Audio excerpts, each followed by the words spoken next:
Hello students.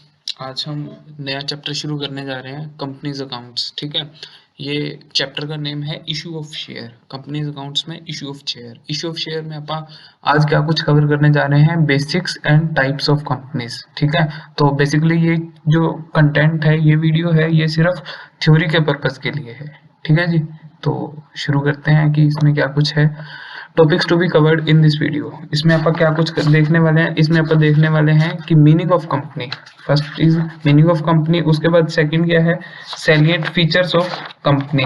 ठीक है जी, कि कंपनी के क्या क्या फीचर्स होते हैं, और डिटेल में हम देखने वाले हैं टाइप्स ऑफ कंपनीज। ठीक है जी, तो सबसे पहले हमने क्या बताया कि टॉपिक्स क्या क्या कवर होने वाले हैं। मीनिंग ऑफ कंपनी का, फीचर्स है कंपनी के, और टाइप्स ऑफ कंपनीज है। ठीक है जी, हाँ जी। Meaning of a company, meaning कहाँ दिया हुआ है, मीनिंग दिया हुआ है कंपनी का कंपनीज एक्ट में। ठीक है जी, कंपनीज एक्ट में एज पर कंपनी लॉ। ठीक है जी, एज पर company law, company is termed as a company. Company कहा जाएगा कंपनी को which is formed and incorporated. Formed का मतलब होता है बनाना, फॉर्म्ड का मतलब बनाना या बनना। जो भी कंपनी बनी है फॉर्म्ड, एंड इनकॉर्पोरेटेड, इनकॉर्पोरेटेड का मतलब होता है रजिस्ट्रेशन करा लेना। ठीक है जी, registration under the companies act 2013 और एन एग्जिस्टिंग कंपनी। ठीक है, सबसे पहले क्या बताया कि वो कंपनी जो कंपनी एक्ट 2013 के अंदर बनी है और रजिस्टर्ड है। ठीक है, और एन एग्जिस्टिंग कंपनी, या कोई एग्जिस्टिंग कंपनी है, फॉर्म्ड एंड रजिस्टर्ड। ठीक है जी, क्योंकि ये 2013 में एक्ट आया है। ठीक है, जो उससे पहले वाली कंपनीज हैं वो कौन से एक्ट में बनती थी, कंपनीज एक्ट 1956 में। तो इन्होंने वही बात लिखी, existing company formed and registered under any of the previous company laws, that is companies act 1956। तो कंपनी का मीनिंग ये हुआ कि कंपनी जो कंपनी एक्ट 2013 में बनी है, या जो कंपनी कंपनीज एक्ट 1956 में बनी है। हाँ जी, तो उसके बाद है features of company. Features of a company में हम क्या देखेंगे, हाँ जी, जो जो इसके फीचर्स है। ठीक है, तो सबसे पहला फीचर है सेपरेट लीगल एंटिटी। क्या फीचर्स है, सेपरेट लीगल एंटिटी। इसका क्या मतलब होता है, सेपरेट लीगल एंटिटी का मतलब ये है कि जो कंपनी होती है वो अलग होती है, और जो उसके शेयर होल्डर्स होते हैं, शेयर होल्डर का मतलब जो कंपनी के मालिक हैं वो अलग होते हैं। यानी कि ये दो आदमी अलग अलग हैं, मालिक अलग है, कंपनी का अलग में अपना अस्तित्व है। ठीक है जी, परपेचुअल एग्जिस्टेंस। परपेचुअल एग्जिस्टेंस का मतलब ये होता है कि company will go for ever, मतलब कि कंपनी है वो अजीवित चलती रहेगी जब तक कि आप उसे बंद नहीं करवा देते। कि मान लो अगर शेयर होल्डर्स हैं, ठीक है, मान लो किसी कंपनी है, उसके दो शेयर होल्डर्स हैं, ए और बी। ए और बी की डेथ हो जाती है, लेकिन क्या फिर कंपनी की भी डेथ हो गई, नहीं, कंपनी फिर भी एग्जिस्ट करेगी। ठीक है जी, और कंपनी कब तक चलती रहेगी, जब तक हमने उसका रजिस्ट्रेशन कैंसिल ना करवा दें। ठीक है जी, उसके बाद थर्ड क्या है, कॉमन सील। कॉमन सील का मतलब ये है कि कंपनी की आइडेंटिटी कैसे पता चलेगी कि ये काम इस कंपनी का है। ठीक है जी, तो क्या होगा कि कोई भी काम होगा या कहीं भी अपने को ऑफिशियल डॉक्यूमेंट्स में जरूरत पड़ेगी तो एक कंपनी की स्टैंप लगेगी। ठीक है जी, कि ABC प्राइवेट लिमिटेड कंपनी। ठीक है जी, तो उसी का नाम है ये कॉमन सील, मतलब उसी का ये क्या है, फीचर है कंपनी का। ठीक है, उसके बाद है लिमिटेड लायबिलिटी। लिमिटेड लाइबिलिटी में अपन ने क्या देखा कि मान लीजिए कि कोई भी कंपनी है ABC प्राइवेट लिमिटेड, उसके तीन शेयर होल्डर है, A, B एंड C। ठीक है, उसमें से क्या होता है कि ABC प्राइवेट लिमिटेड कंपनी जो शेयर होल्डर से अलग होती है, ठीक है, उसका दिवालिया हो जाता है। दिवालिया का मतलब उसकी लाइबिलिटीज, कि उसकी पेमेंट करने वाली लोगों को ज्यादा है, लेकिन उसकी जो एसेट है उससे रिकवरी होने वाली कम है। ठीक है, तो ऐसे में क्या होगा कि जो मालिक हैं वो लोग अपने घर से पैसा लाकर कंपनी के ड्यूज को, कंपनी के ड्यूज मतलब जो कंपनी की लाइबिलिटीज हैं जिनको पैसा देना है उनको पेमेंट करी जाएगी। ठीक है, तो ये क्या होगी, अनलिमिटेड लाइबिलिटी, कि उनके घर से भी पैसा आ रहा है। लेकिन अगर मान लो ऐसा हो जाए कि तुम्हें सिर्फ एक लिमिट तक ही पैसा लेकर आना है, मान लो ए की लिमिट 1 लाख, बी की लिमिट 2 लाख, सी की लिमिट 3 लाख। ठीक है, कि तुम्हें इतने इतने रुपए ही ज्यादा से ज्यादा देने पड़ सकते हैं, ठीक है, तो वो एक लिमिट हो गई है, तो इसलिए इसे लिमिटेड लाइबिलिटी कह देते हैं। ये कंपनी का फीचर है कि ऐसा होता है, ठीक है, कि लाइबिलिटी है वो अनलिमिटेड नहीं है, लिमिटेड लाइबिलिटी है, ठीक है जी। उसके बाद नॉट ए सिटीजन, कि जो कंपनी होती है वो कोई अलग से एक व्यक्ति नहीं होती है, व्यक्ति नहीं होता है, ठीक है। तो इसका मतलब ये हुआ कि ये एक सिटीजन नहीं है, कि आप इसकी नेशनैलिटी देखें कि ये इंडियन है या फिर ऑस्ट्रेलिया की है या फिर अमेरिका की है, कनाडा की है, ऐसा नहीं होता है, मतलब ये एक सिटीजन नहीं है। हाँ, हो सकता है कि ये इसका रजिस्ट्रेशन बाहर भी किसी देश के अंदर हुआ हो, ठीक है जी, फॉरेन कंट्रीज में, उसे हम क्या कहेंगे, फॉरेन कंपनीज। आगे टाइप्स ऑफ कंपनी में ये पढ़ेंगे, ठीक है जी। ट्रांसफरेबिलिटी ऑफ शेयर्स, शेयर्स का मतलब ये होता है कि कंपनी के मालिक शेयर होल्डर होते हैं, ठीक है। कंपनी के मालिक कौन होते हैं, शेयर होल्डर। शेयर होल्डर का मतलब उनके पास कंपनी की शेयर कैपिटल है। शेयर कैपिटल का एक सिंपल और आसान भाषा में बोलेंगे कि हिस्सेदारी। अगर मान लो किसी कंपनी की 1 लाख शेयर कैपिटल ए के पास है, ठीक है, तो ए की हिस्सेदारी 1 लाख रुपीज है, इस तरह से कहा जाएगा। और ट्रांसफरेबिलिटी मतलब ए है वो बी को भी बेच सकता है, बी से खरीद सकता है, सी को बेच सकता है, किसी को भी बेच या किसी से भी खरीद सकता है, कि क्या चीज को, शेयर्स को, यानी कि हिस्सेदारी को, कंपनी की हिस्सेदारी को खरीदा और बेचा जा सकता है, सिंपल लैंग्वेज में। मेंटेनेंस ऑफ बुक्स, जो कंपनी है उसकी मेंटेनेंस ऑफ बुक्स बहुत ही जरूरी है। मेंटेनेंस ऑफ बुक्स का मतलब है कि कंपनी है उसको अपनी बुक्स ऑफ अकाउंट्स बनाने ही पड़ेंगे, ठीक है जी। तो उसे क्या कह देते हैं, maintenance of books. Section 128 of companies act 2013 mandatory बोलता है कि हर कंपनी को बुक्स ऑफ अकाउंट्स बनाने जरूरी है। पीरियोडिक ऑडिट, सर ऑडिट का मतलब क्या होता है, ऑडिट का मतलब होता है चेकिंग करना, ठीक है जी। पीरियोडिक का मतलब कि किसी एक पीरियड के अंदर, मतलब कि हो सकता है महीने के अंदर, साल के अंदर, 2 महीने के अंदर, 6 महीने के अंदर, जो हर पीरियड के बाद हो, ठीक है। ऑडिट कब होती है, 1 साल में, एनुअली ऑडिट होती है, ठीक है जी। जनरली जो स्टैट ऑडिट होती है वो एनुअली होती है, इसलिए इसे क्या कह दिया गया कि पीरियोडिक ऑडिट भी होती है, किसकी, कंपनी की। ये सारे फीचर्स हैं, ठीक है जी। उसके बाद टाइप्स ऑफ कंपनीज, अपना क्या आ गया है, टाइप्स ऑफ कंपनीज। कौन कौन सी कंपनीज हैं, government company, foreign company, private company, public company, OPC मतलब 1 person company, listed company, unlisted company, company limited by shares, company limited by guarantee, small company, ठीक है जी। इनको हम डिटेल में देखते हैं कि ये कौन कौन सी कंपनीज हैं। हाँ जी, गवर्नमेंट कंपनी, सबसे पहले कौन सी कंपनी देख रहे हैं, गवर्नमेंट कंपनी। जो जो मेन वर्ड है वो मैंने हाईलाइट कर रखे हैं। According to section 2 subsection 45 of companies act 2013, ठीक है जी। क्या कौन बोलता है, कंपनीज एक्ट बताता है गवर्नमेंट कंपनी की डेफिनेशन कि क्या होती है government company. Government company means any company, कोई भी ऐसी कंपनी, इन विच, जिसमें not less than 51% of the paid up share capital is held by, इन्होंने कहा है कि कम से कम 51%, 51% of the paid up share capital is held by central government, any state government और गवर्नमेंट्स। यानी कि हो सकता है गवर्नमेंट्स क्यों आया है कि अगर मान लो हरियाणा की गवर्नमेंट है, पंजाब की गवर्नमेंट है, दोनों ने मिलकर किसी कंपनी में पेड अप शेयर कैपिटल 51% से ज्यादा है, तो इसलिए यहाँ पे क्या वर्ड आया है, गवर्नमेंट्स, ठीक है जी। और partly by the central government, की जो कुछ हिस्सा सेंट्रल गवर्नमेंट का, एंड पार्टली बाय 1 और मोर स्टेट गवर्नमेंट्स, ठीक है जी। तो ये आपने देखा, इसका मतलब कि हाँ जी, कि क्या कहता है सेक्शन 2 सब सेक्शन 51 कि अपने को 51% किसकी होनी चाहिए, किसी भी गवर्नमेंट की, चाहे वो सेंट्रल गवर्नमेंट हो, चाहे स्टेट गवर्नमेंट हो, या फिर स्टेट गवर्नमेंट की मिलजुल कर हो, या फिर कुछ हिस्सा सेंट्रल गवर्नमेंट का या कुछ हिस्सा स्टेट गवर्नमेंट का। एंड का मतलब ये भी आते हैं, includes A company which is a subsidiary company of such government company. यानी कि सब्सिडरी का मतलब होता है कि मान लो ए कंपनी है, ए कंपनी ने बी कंपनी के अंदर 50% से ज्यादा की शेयर होल्डिंग ले रखी है। शेयर होल्डिंग का मतलब पेड अप शेयर कैपिटल ले रखी है। तो ए ने बी में 51% 50% से ज्यादा की शेयर होल्डिंग ले रखी है, तो बी है वो सब्सिडरी कंपनी है ए की। इसी तरह अगर मान लो किसी कंपनी में 51% से ज्यादा की शेयर होल्डिंग मतलब पेड अप शेयर कैपिटल 51% से ज्यादा गवर्नमेंट की है, ठीक है, और उस गवर्नमेंट कंपनी ने 50% से ज्यादा किसी और कंपनी के शेयर्स खरीदे हुए हैं, ठीक है जी, तो उसको अभी आप क्या कहेंगे, गवर्नमेंट कंपनी। एग्जाम्पल के लिए भेल एंड सेल, गवर्नमेंट कंपनीज, ठीक है। उसके बाद फॉरेन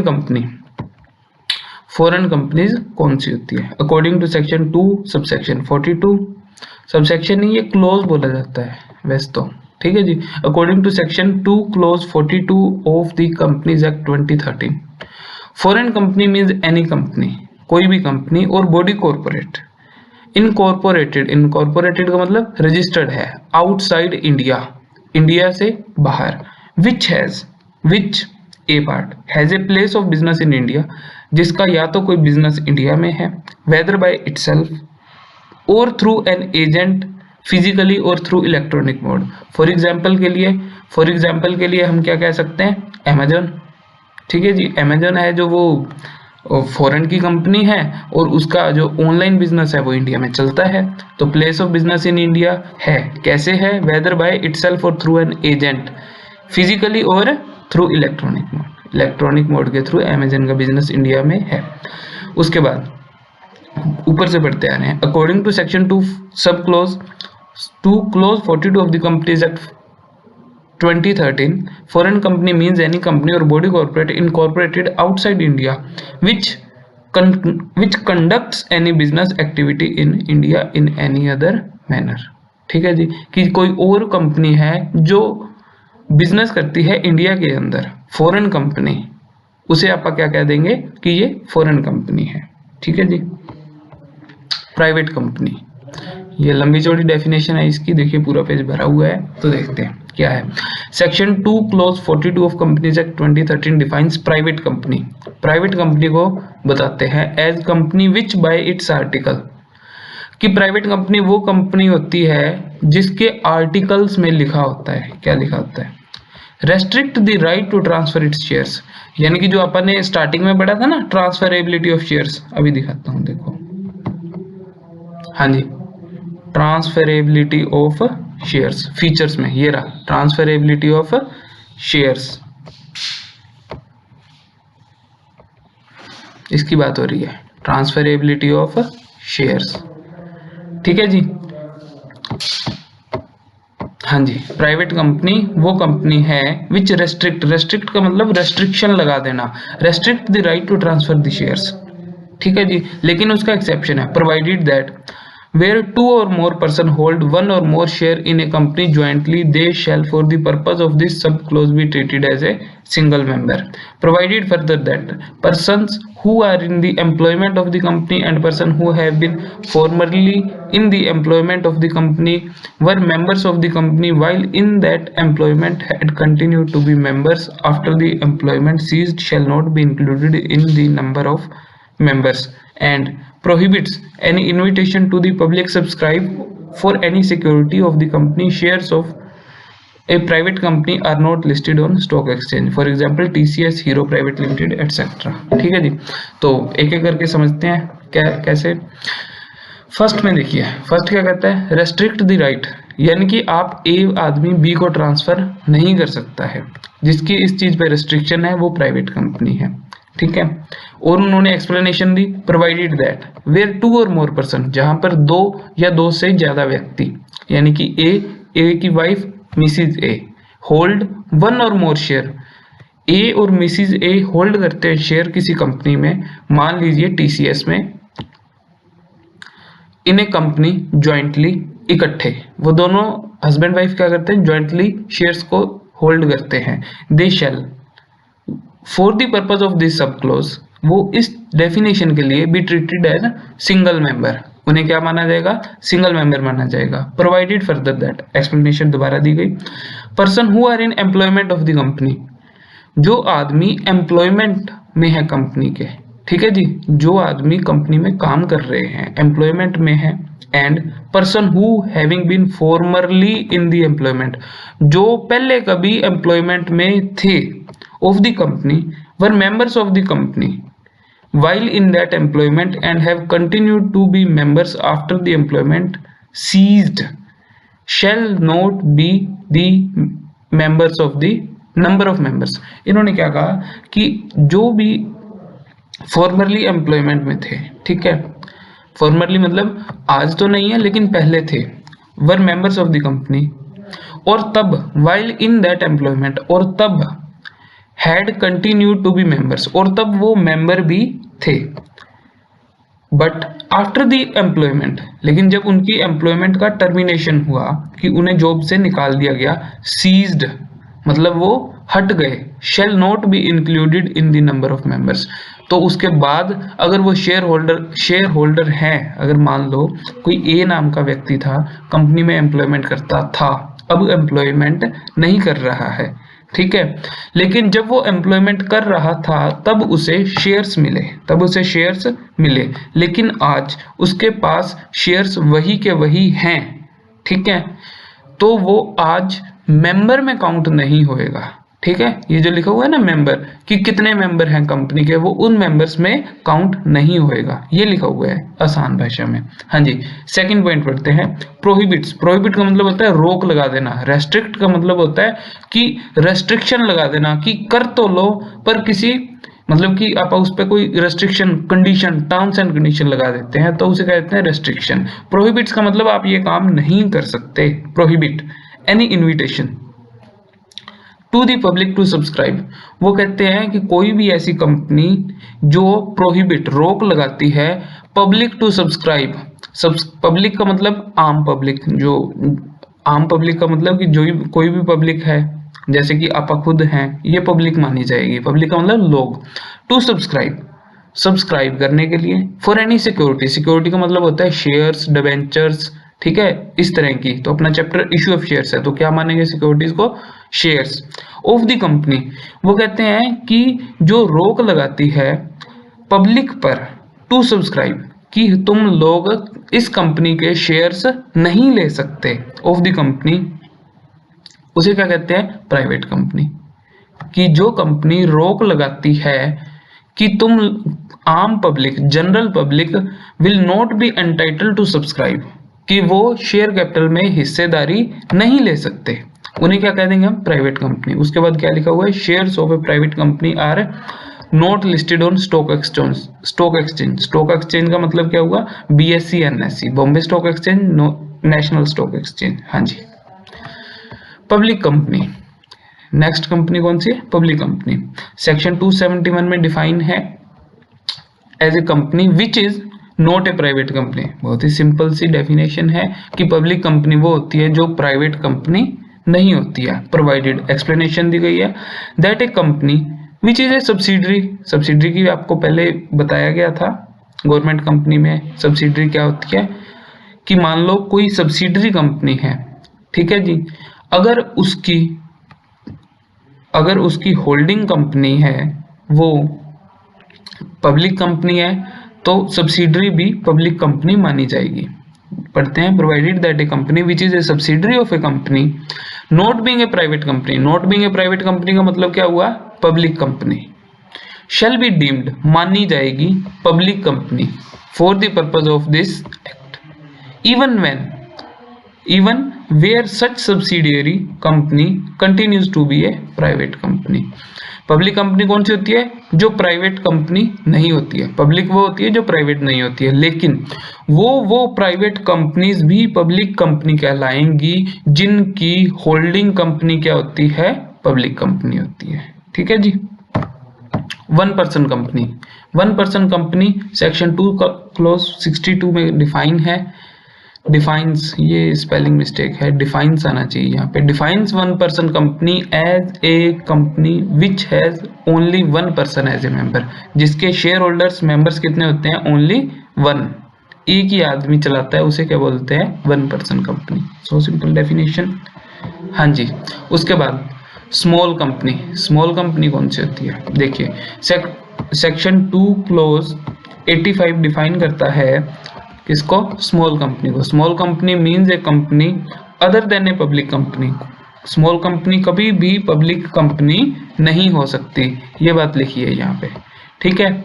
उसके बाद और कंडीशंस लगाई हैं, ठीक है जी, कि paid up share capital of which does not exceed, क्या लिखा है? Paid up share capital of which does not exceed 50 lakh rupees और such higher amount as may B prescribed which shall not be more then 5 crore rupees, ठीक है जी। इन्होंने लिखा है कि जिस कंपनी की paid up share capital 50 lakh से कम है या 50 लाख तक है, वो कंपनी स्मॉल कंपनी मानी जाएगी। और लिखा है इन्होंने, टर्नओवर ऑफ विच, टर्नओवर का मतलब sale of which as per the last period आएगा यहाँ पे, last profit and loss count does not exceed 2 crore rupees और such higher amount as may be prescribed which shall not be more than 20 crore rupees. इन्होंने कहा है कि अगर 20 करोड़ तक सेल है तो वो स्मॉल कंपनी मानी जाएगी, अगर वो 20 करोड़ से ज्यादा की सेल है तो वो क्या मानी जाएगी? स्मॉल कंपनी नहीं मानी जाएगी। Note, the status of a company as a small company may be change from year to year, यानी कि हो सकता है कि इस साल में टर्नओवर 20 करोड़ से ज्यादा हो गई हो या 20 करोड़ से कम हो गई हो, तो स्टेटस क्या करता है? ईयर टू ईयर वेरी करता है, चेंज होता रहता है, ठीक है जी। उसके बाद next, listed entity. Listed entity वो होती है जो स्टॉक एक्सचेंज पर लिस्टेड होती है, ठीक है। पढ़ते हैं definition. Listed company means a company which has any of its security, shares, debenture, option, future, कुछ भी हो सकती है securities, listed on any recognised stock exchange. Stock exchange का मतलब Bombay stock exchange, national stock exchange, अपने इंडिया में यही मेन है, ठीक है जी। The company whose shares are not listed on any recognized stock exchange is called unlisted company. An unlisted company can be a public company or a private company. इन दोनों की definition अपन पहले भी देख चुके हैं। उसके बाद अनलिमिटेड कंपनी, आपने फीचर्स पढ़ा था एक किसका? कंपनीज का, कि इनकी लाइबिलिटी लिमिटेड होती है, लेकिन अगर इनकी किसी भी शेयर होल्डर की लाइबिलिटी अनलिमिटेड हो किसी कंपनी में तो उस कंपनी को अनलिमिटेड कंपनी कहा जाता है। जैसे देखो, defines unlimited company means a company not having any limit on the liability of its members. उसके बाद है कंपनी लिमिटेड बाय शेयर्स। ये जो लिमिटेड वर्ड आ जाता है ना इसमें, company limited by shares, company limited by guarantee, unlimited company, ठीक है जी। इसका मतलब ये है कि जो मेंबर्स हैं या शेयर होल्डर्स हैं उनकी लाइबिलिटी लिमिटेड है, यहां तक का मतलब इसमें क्या हुआ? कंपनी लिमिटेड बाय शेयर्स, यानी मेंबर्स की लाइबिलिटी कहां तक लिमिटेड है? शेयर्स तक। बाकी पढ़ते हैं तो समझ आएगा। एज पर सेक्शन 2 सब close 2 clause 22 of the Companies Act 2013, company limited by shares means a company having the liability of its members limited by the memorandum to the amount if any unpaid on the shares respectively held by them। यानी कि उन्होंने क्या कहा है कि company की liability कहां तक लिमिटेड है? जहां तक का अमाउंट शेयर्स की नॉमिनल कैपिटल है, शेयर्स की नॉमिनल कैपिटल है, ठीक है जी। उसके बाद है कंपनी लिमिटेड बाय गारंटी, कि किसी शेयर होल्डर ने गारंटी दी हुई है, ठीक है जी, तो उसकी लाइबिलिटी कहां तक लिमिटेड हो जाएगी? जितने अमाउंट की उस व्यक्ति ने गारंटी दी है। एज पर section 221 of the companies act 2013, company limited by guarantee means a company having the liability of its member limited by the memorandum to such amount as the members may respectively undertake to contribute the assets, मतलब कि जितनी उन्होंने guarantee दी है, contribute to asset, ये guarantee को अलग शब्दों में मतलब कि दूसरे शब्दों में लिखा गया है, contribute to the asset of the company in the event of its being wound up. हाँ जी, तो इसी तरह अपने टाइप्स ऑफ कंपनीज भी कंप्लीट हो चुके हैं, ठीक है जी। तो मीनिंग ऑफ कंपनी हो चुका है, ठीक है जी। और अपन ने क्या देखा है? फीचर्स ऑफ कंपनीज हो चुका है, टाइप्स ऑफ कंपनी हो चुका है, ठीक है जी। तो मिलते हैं नेक्स्ट वीडियो में। नेक्स्ट वीडियो में इशू ऑफ शेयर्स की जर्नल एंट्रीज के बारे में बताएंगे, ठीक है जी। तो तब तक के लिए bye bye, stay connected with us.